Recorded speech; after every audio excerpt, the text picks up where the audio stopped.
I'm really excited because I just received my first copy of Deep Winter in the mail, and I thought I'd read a few pages.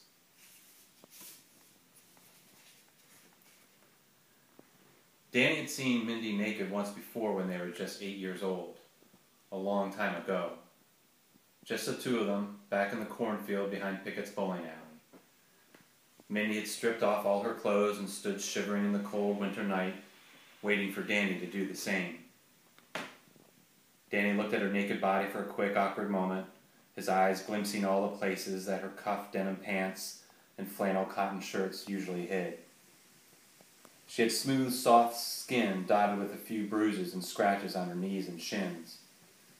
He felt curious for sure, but it didn't seem right, looking at a girl when she was all naked. It made him feel funny.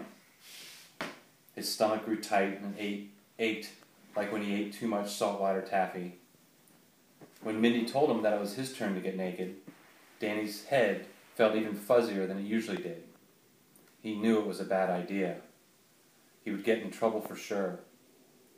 If Uncle Brett found out, he would pull out his belt and put a good licking on Danny's backside.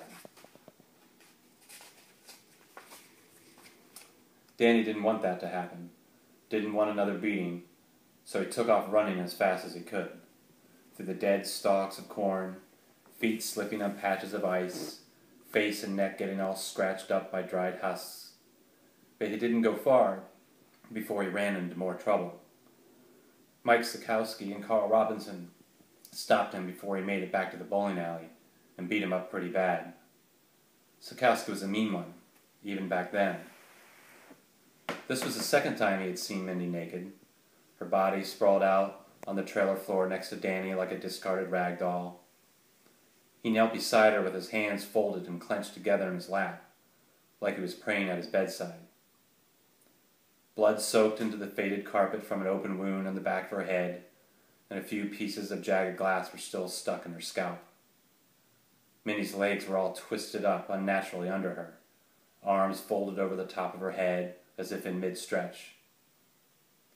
Danny wanted to brush the blonde, knotted hair that partially covered her eyes, still cracked open a half-inch, but he was afraid to look at them, afraid that they might be different from normal, different from her usual wide-eyed, happy way.